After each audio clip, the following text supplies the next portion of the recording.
So when I was 9, my family moved to Southwest Detroit from Guadalajara. And a couple of years later, we had a really bad week. In the time span of about 5 days, my dad lost his job, my baby brother was born, and we got our van stolen. So my dad called my aunt in California. We borrowed a little bit of money, made ends meet, and we went to the store, bought supplies, and started making cheesecakes. And so for about 2 years after school, I would help my mom, and my dad and I would go door to door, very strategically, street by street, and sold cheesecakes. And it was the first entrepreneurial experience that I had, but I hated it. Like, I absolutely hated it.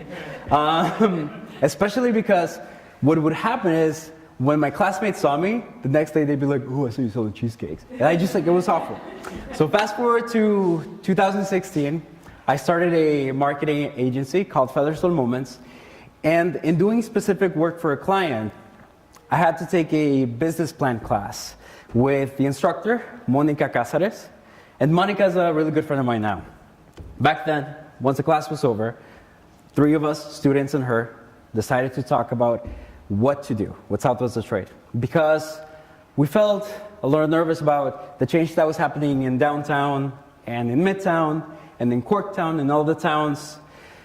And we knew that it was inevitable, it was going to come to us, but we wanted to influence it. We didn't want it to just come and wipe us out the way that it was doing in other neighborhoods. So we decided to put together a little project, and every week we were going to go to one restaurant, to another, and we would support them. And unfortunately, it was pretty short-lived. So short-lived that we didn't even do it once. So the conversation continued, and Monica and I founded Southwest Detroit Restaurant Week later in 2016. We decided that we were going to launch it in 2017, but life got in the way.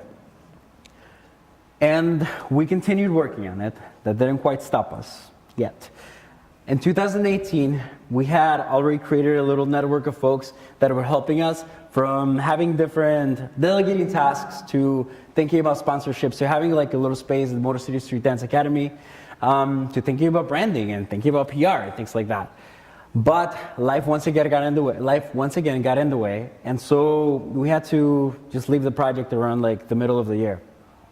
Later though, Monica called me one day, and she told me that she had started working with the Southwest Detroit Business Association. And she ran the idea by them, and they thought it was catchy. So they gave us a little bit of money, they let us borrow their PR firm, and in about the time span of 4 weeks, we stayed up really late, calling business owners, putting together a website, going back to our brand guide and doing something, and just trying to figure out how the heck to make this happen. And so it happened. And like, really quick footnote, to those of you that are not familiar with Southwest Detroit, a lot of people think that Mexican Town is the same as Southwest Detroit, but Southwest Detroit is the big neighborhood of Detroit, and Mexican Town is just like one little tiny area. So, going back to the story. No, quick footnote. So, it happened. It was really successful. I don't know how we reached that we had about 1,000 participants. That's still really out to me, but we had a lot of people come up. From foodies, to people in England, to people from Southwest Detroit. 2 things that came from the event that were really important to me were a lot of restaurant owners. We had 22 restaurants. A lot of restaurant owners asked us if we could do this 2 or 3 times a year. We said no. Like, that's impossible. But the other part was that some of our fellow Latinos went to restaurants from their country that they didn't know existed. Southwest Detroit represents 10 or 11 different nations. Tex-Mex, of course. Mexico has 4 regions. Jalisco, it has Nayarit, it has Hidalgo, and Puebla. But there's also Central America, like Venezuela, Colombia, Guatemala, Honduras, El Salvador, and in the Atlantic you have Puerto Rico, Cuba, and Dominican Republic. So it's like absolutely astounding. And I feel that through it, we were able to connect people in a way of crossing borders, not just physical ones, but also imaginary ones. So I'd like to step down, but also say, save the date this year from October 4th through the 13th, because it's happening again. Thank you.